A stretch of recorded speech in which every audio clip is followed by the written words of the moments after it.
ఒకరి తర్వాత మరొకరు, ఒక ఇష్యూ తర్వాత మరో రచ్చ, పంపకాల లొల్లి అంటూ రాజకీయ ప్రకంపనలు అటు ఇటు తిరిగి మంత్రుల పేచీ ఓవర్ టు ఢిల్లీ అయిపోయింది. సరిగ్గా ఇదే టైంలో సీఎం రేవంత్ రెడ్డి హస్తిన్లో పర్యటించడం హాట్ టాపిక్ అవుతోంది. హైకమాండ్ పెద్దలతో రేవంత్ ఏ అంశాలపై చర్చించారు? డీసీసీ అధ్యక్షుల ఎంపికపైనే డిస్కస్ చేశారా? మంత్రులు ఎమ్మెల్యేల రంకెలపై అధిష్టానంకి రిపోర్ట్ ఇచ్చారా? కేసీ వేణుగోపాల్ సీఎం రేవంత్ కు చేసిన సూచనలేంటి?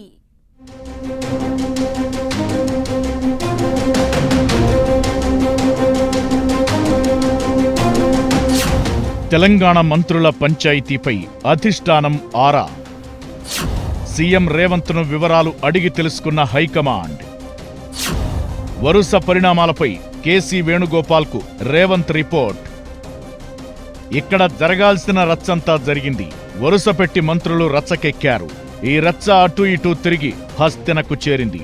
ఇదే టైంలో CM Revanth Reddy, deputy CM Bhatti Vikramarka, PCC chief Mahesh Kumar Goud హస్తినలో పర్యటించడం చర్చకు దారితీసింది. అయితే ఈసారి సీఎం రేవంత్ రెడ్డి పర్యటన పూర్తిగా పొలిటికల్ అంశాలకే పరిమితమైందట.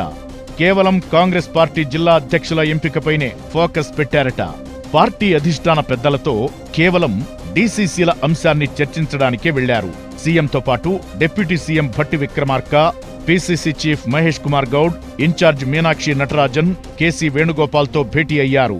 ఏఐసీసీ నుంచి పరిశీలకులు వచ్చి డీసీసీ ఆశావహులతో ప్రత్యేకంగా భేటీ అయి ఒక జాబితాను సిద్ధం చేశారు. ఆ జాబితాపై చర్చించేందుకు సీఎం రేవంత్తో పాటు PCC chief Mahesh Goud, deputy CM Bhatti Vikramarka, senior మంత్రి ఉత్తమ్ కుమార్ రెడ్డిని ఢిల్లీకి రావాలని ఆదేశించారు. మంత్రి ఉత్తమ్ నియోజకవర్గంలో జాబ్ మేళా ఉన్నందున వెళ్లలేకపోయారు. అయితే కేసీ వేణుగోపాల్తో భేటీలో మంత్రుల వివాదాలు, రాజకీయ అంశాలు కూడా చర్చకు వచ్చాయట.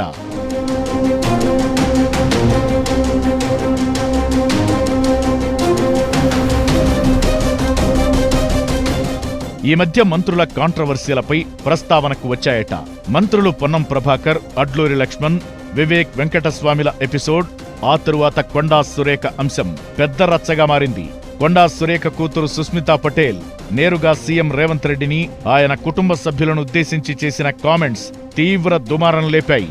వీటితో పాటు మంత్రి జూపల్లి కృష్ణారావు నేరుగా ఒక ఐఏఎస్ పై సీఎస్ కు లేఖ రాయడం మరింత దుమారాన్ని లేపింది. ఇలా ప్రభుత్వంలో వరుసగా చోటు చేసుకుంటున్న పరిణామాలపై పార్టీ అధిష్టానం కూడా ఆరా తీసిందట. ఈ మధ్య పార్టీ జాతీయ అధ్యక్షుడు మల్లికార్జున ఖర్గే అనారోగ్యం నుంచి కోలుకున్న తరువాత పరామర్శించేందుకు మంత్రి దామోదర రాజనరసింహ, కొందరు పాలమూరు జిల్లా ఎమ్మెల్యేలు ఢిల్లీ వెళ్లారు. ఈ సందర్భంగా ఖర్గే తెలంగాణలో చోటు చేసుకుంటున్న పరిణామాలపై అసంతృప్తి వ్యక్తం చేశారనే వార్తలొచ్చాయి. వీటిపై మంత్రి దామోదర సహా ఆయనతో పాటు ఖర్గే కలిసిన ఎమ్మెల్యేలెవరూ స్పందించలేదు. దీనిపై కూడా పెద్ద దుమారమే నడిచింది.